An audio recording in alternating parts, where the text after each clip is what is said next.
Nathan in Houston, guys. What's up, guys? Welcome back to the Troqueando channel. Now today we got a badass video. We got some parts in. Precision turbos, the twin turbo build for Draco, the 2.0 build was moving along, and we also got the Circle D stall from my guys over at Circle D. Now shout out to both of these guys for helping us out and being part of the build, from Precision to Circle D to everyone that's been involved, Tick Performance, everyone. But today we actually just got these parts in, so we're gonna be going over them real quick, seeing what all we're gonna be putting into this truck. And then we're also going to be tearing into the 6.0 because we got the cam that we want to throw in there, the springs, the all new gaskets, get this thing painted up. Twin turbo build, guys. You guys knew we had a single turbo setup with the 4.8 that we had before. We got rid of all that. It ran good for 2 years, but it was time for a change, so we got that upgraded. And we refreshed the transmission, so we got a new 480 built with the D3 trans brake to have some fun and the stall to go with it. Now we went with 62, 66s, precision turbos. Next gens. These are the newest stuff they got out. We were gonna go with Gen 2s just because we wanted the jet fighter cover. It was gonna sound badass, sound like a plane.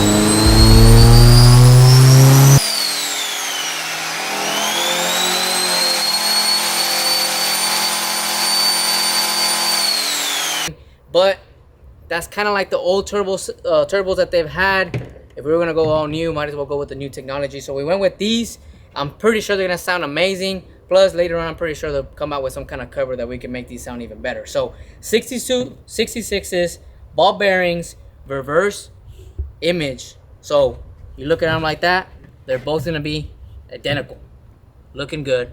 And that's what we wanted. We also got some new 46mm precision wastegates. These things are pretty damn clean as well. All the hardware needed for it.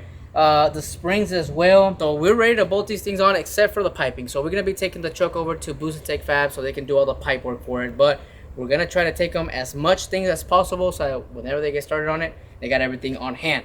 Now, the stall, we had a 1DX stall. This thing got upgraded, refreshed, and ready to go. Look at this thing. Look at the inside, bro. Fresh. Brand new. Right?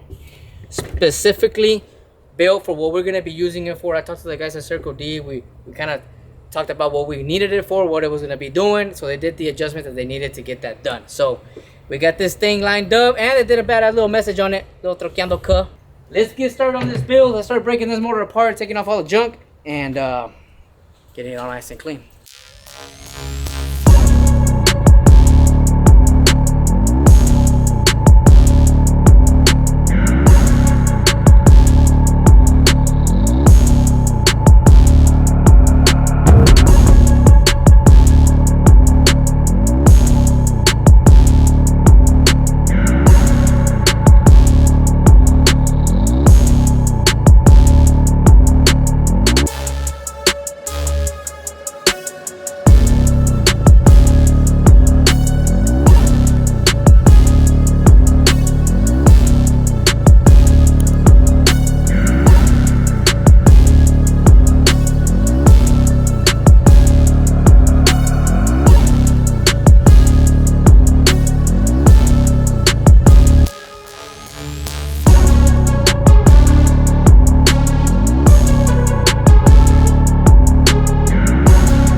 What's up, guys? So it's been a couple days since you guys seen us taking this motor apart. Unfortunately, this was supposed to be a quick just cam install, stud the heads, put the springs, put it back together, but as you guys just seen, it was way more than that. Now we started taking out the cam, we started taking out the heads, and we started seeing some things that we really didn't like on the block. We see some scratches on the cam, so we said, you know what, we're already there, might as well start taking everything apart. So we took off the pistons, we took off the rods, we took off the crank. We took everything off, and good thing we did because we also noticed some other little imperfections on the main bearings. We took this motor to the machine shop. They went ahead and cleaned up the whole motor, resurfaced the deck, actually polished and balanced the crank, cleaned the pistons, the rods. We went ahead and did new main bearings, rod bearings, cam bearings, and new rings gapped for the boost that we're going to be going with on the truck. So they turned it into us a short block ready for us to install the head. So now The crank is on there, everything's torqued, everything's the way it should be. Now we wanted to do that ourselves, but time consuming a little bit and we're in a crunch. So we had him go ahead and knock everything out. So shout out to them. He actually knocked out this motor in, what, 3 days, no? About 2-3 days? 2 days. About 2-3 days on them. So they were pretty quick on it. And they didn't just take care of the block, they also took care of the heads, which I have inside of Draco. They went ahead and did a whole head job. Now we didn't porta polish the heads. I didn't want to do any of that work. I just wanted to get these things nice, cleaned up, take off the valves, take off the springs, make sure everything was good, replace what needed to be replaced, and resurface them so that we had some good contact on the engine and the head. So the heads are taken care of, the block is taken care of. We're actually gonna paint it right now, throw in the cam. Let's start unwrapping this thing real quick and hopefully throw in the cam and everything else. So let's go.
Ahí va. Pues, guys, we got the motor all assembled. The only thing we're actually missing is the push rods, right? Yeah. Just the push rods. So we actually have to measure those specifically in a certain way. So I have the measuring tool, but we're running out of time anyways. So we're planning on taking it to the show this weekend, which is Texas Truck Invasion. It's not gonna make it there running, but we are planning on taking it there with the setup, the motor and the truck, and you know, all that good stuff. But we're gonna have to unfortunately push it off and on the trailer. So what we did is put everything together except for the push rods, and I wanted to see how it looks. So we started mocking up the Holley high ram, the ICT valley cover plate, the TIC Performance air to water intercooler, and then the top hat of the Holley high ram. And this thing is looking badass, looking good. Now, I was telling Fonseca, let me know what you guys think in the comment section below. Should we do a little bit more red? Silver heads, silver valley covers, or well, the valley cover silver, right? It's a billet. But the timing cover, front and back, or silver. What else do we paint silver? The bracket? Oil pan silver. The valve cover, red. And I was thinking of doing red on the Holley high ram. I think it's too much red. I think it's too much. Fonseca says it's too much. Now my thought is it's easy to overdo it with the red. With red, you think so? Yeah. I want to know what you guys think. Maybe should we do this red, leave the fuel rolls black. This is obviously gonna stay billet. This red, and maybe we could do like the Holley in black. You know what I mean? So it stands out from that. We would just do the Holley in red. Or okay, all right. And or leave it black, and then we do the Holley in red right here. I think that maybe that would be it. Look dope. Because it looks really good in black. Yeah, it looks really, really good. Y te faltan los I'm about to put the long oh yeah, put headers. The forward facing headers. Now we got these guys. We got some beefy. We got some beefy ones. Shout out to my boy Angel from Boost Tech Fab. He actually recommended me to go with these because these are heavy duty forward facing headers. The site that we bought it from was On3 Performance. Now they had these forward facing headers and what would they call them, like the standard size, and then they had the heavy duty. So we went with the heavy duty because we're mounting 2 turbos on it, and we want to make sure it holds up the weight. So ¿cómo van estas madres, güey? Ahí quedó, guys. So we just finished mocking it up. Now this weekend, unfortunately, we're not gonna be able to take Draco to do the burnout contest over there, but we are gonna be taking it with the motor sitting on it. Just slap it on there, transmission too. So we're gonna sit it on the truck, make sure the whole front end is cleaned up, throw the fenders back in there. Like I said, unfortunately, it's not gonna be able to do the burnout contest, but take it out there for you guys to check it out in person. After the show, bring it back and go straight to the shop. Straight to the shop, to Angel Boostech Fab. He's gonna start mocking up the turbos. Now, I wanted these turbos somewhere up here. Turbos right here. But, it's really, really close. So I don't know how the piping is gonna work. I don't know if he's gonna have to do like something like this and then like that, or if we should consider moving the turbo somewhere else. I don't know. But once we sit it in the truck, we'll be able to find out what we're gonna do exactly. So not forget, guys, TKO G10, the Coyote. Plus 10 grand is still up for grabs. We're still in launch week. This Sunday is actually the last day, 10 times entry on everything. After that, you only get 20 times. You see on the screen? You only get 20 times the entries on the bundles and 30 times the entries on the quick entry digital stuff. The digital merch. The digital is a digital product. That's what it is. So if you guys want to get anything else on the website, 10 times entries and this Sunday. So make sure you shop online at troquendo.com. Y'all stay tuned for the content on this one. Hopefully we get it up and running. Shout out to everyone. Let me know what you guys think on the motor. Should we do more red on it? Keep it black? Let me know in the comment section below. Hit the subscribe, and we'll catch you guys on the next one.